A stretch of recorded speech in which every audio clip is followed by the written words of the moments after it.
Guys आपके लिए आज उल्लू की एक और वेब सीरीज खुल जा सिम सिम लेके आया, जिसकी स्टोरी मैं आज आपको पूरी बताने वाला हूँ। तो अगर पहली बार चैनल पे आए तो चैनल को जरूर सब्सक्राइब करें। तो स्टार्ट होती है स्टोरी जहाँ शादी के लिए लड़के वाले लड़की के घर पे जाते हैं, जहाँ उसकी माँ बोलती है कि दोनों एक दूसरे से अकेले में बात कर ले, और वो दोनों छत पे चले जाते हैं, जहाँ लड़का और लड़की एक दूसरे को अपना नाम बताते हैं। लड़के का नाम अवधेश होता है और लड़की का नाम सिमरन होता है।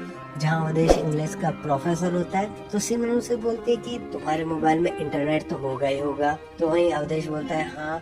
तो सिमरन उसका मोबाइल मांगती है और बोलती है कि तुम यहीं रुको, मैं थोड़ी देर में आती हूँ, क्योंकि वो बहुत ज्यादा सेक्स के लिए आतुर हो रही थी। अब सिमरन उसका फोन लेके बाथरूम में चली जाती है, जहाँ पर वो जाते ही उसके फोन में सेक्स वीडियोस देखना स्टार्ट करती है, जहाँ वो बहुत ज्यादा प्रवोक हो चुकी थी उस चीज को लेके। और वहीं पे फिर वो मैस्टरबेट करना स्टार्ट कर देती है, जहाँ उसे बहुत ज्यादा मजा आने लगता है। लड़की यानी कि अवधेश को बोलती है कि ये रिश्ता मुझे मंजूर है। अब शादी के दिन जैसे ही अवधेश घोड़ी पे बैठता है, तो वहाँ से घोड़ी उसे लेके भाग जाती है। और यही चीज दादाजी देख के बोलते हैं कि पहली शादी में तो लड़की भाग गई थी और दूसरी शादी में घोड़ी उसे लेके भाग गई लड़के को। अवधेश के पापा पुलिस को कॉल करता है, जहाँ पे पुलिस वाला उसका फोन काट देता है, और वहाँ से घोड़ी भागते भागते दुल्हन के घर पे पहुँच जाती है, जहाँ कुछ देर बाद में बाराती भी आ चुके थे। अब शादी होती है और आती है सुहाग रात के बारे। और अब जैसे सुहाग रात के लिए अवधेश अपने रूम में पहुँचता है, वो देखता है कि सिमरन तो सो चुकी थी। अगली सुबह जब उसकी सासू माँ आकर उसे जगाती है और बोलती है कि अवधेश तो अभी तक जा चुका है। तो सिमरन बोलती है सॉरी मम्मी जी, मैं 2-3 दिन से बहुत ज्यादा थकी हुई थी, इसलिए सुबह जल्दी नहीं उठ पाई। अब सिमरन की सास बोलती है कि देखो, गाय को भी तभी लोग पूछते हैं जब उससे दूध मिलता है, तो तुम भी एक माखन चूर तो दे ही दो ना।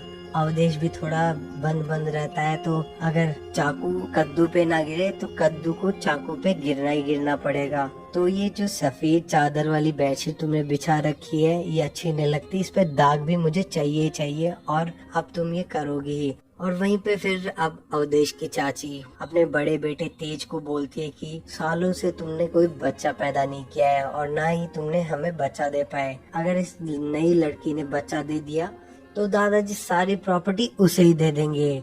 तभी अवधेश वहाँ पर आ जाता है और बोलता है कि क्या बातें चल रही है। तो ये लोग बोलते हैं कि तुम्हारी बात चल रही थी। और अब अवधेश भी घर पे आता है और मोबाइल पे पॉर्न वीडियो देखना स्टार्ट कर देता है, जिससे वो अपनी साइज को बढ़ा सके और सेक्स टाइम को भी बढ़ा सके। कमरे में सिमरन आ जाती है उसके लिए दूध लेके। अब तो और धीरे धीरे सिमरन गेट के पास जाती है और कुंडी लगाना स्टार्ट कर देती है। यहाँ अवधेश पता नहीं कौन सी दवाई खा लेता है, जिससे उसका सब कुछ फूलना स्टार्ट हो जाता है। मतलब आप समझ गए होंगे क्या फूल रहा होगा और क्या खड़ा हो रहा होगा। तो वो फिर दोनों ही उसकी टीवी की आवाज बढ़ा देते हैं, जिससे उसकी सासू माँ भागते भागते आती है और बोलती है कि इतनी तेज टीवी क्यों चला रखा है। और वो अवधेश को कहती है टीवी छोड़ो, बीवी के साथ मजे करो।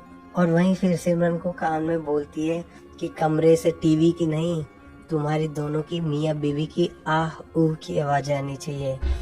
कुंडी लगाने के बाद सिमरन तो पूरे कपड़े उतार ही रही थी। उसी के बाद वहाँ अवधेश भी खुलने वाला था, लेकिन जब सिमरन उसे देखती है तो बहुत ज्यादा नाराज हो जाती है और उसे वो देख के ऐसे बोलती है कि फल खाने के लिए पेड़ की टहनी होनी चाहिए, सूखी लकड़ी नहीं। इसीलिए अवधेश बोलता है कि मैं बहुत दिनों से थका हुआ था, इसलिए परफॉर्मेंस डाउन। एंजॉय करना स्टार्ट कर देती है, जिससे उसकी माँ पीछे से भागती हुई आती है और कमरे के पास उसका किस सुनती है, जहाँ पे वो देखती है कि उन दोनों के बीच में बहुत ज्यादा कुछ चीजें चल रही है। बट ऐसा नहीं होता, वो अपने मुंह से ही उसके सारा काम चला रहा होता है। तभी अवधेश की माँ एक कुर्सी लगा के ऊपर से उजालदान में से झांक के देखती है, तो वो देखती है कि बेटा तो अपने मुंह से ही चाट रहा था। इसी वजह से वो उसे देख के उल्टी आना स्टार्ट हो जाती है और यहीं पे एपिसोड खत्म हो जाता है। तो अगर वीडियो पसंद आया हो तो इस पार्ट को जरूर लाइक करें और अगले पार्ट के लिए चैनल को जरूर सब्सक्राइब करें और कमेंट्स करके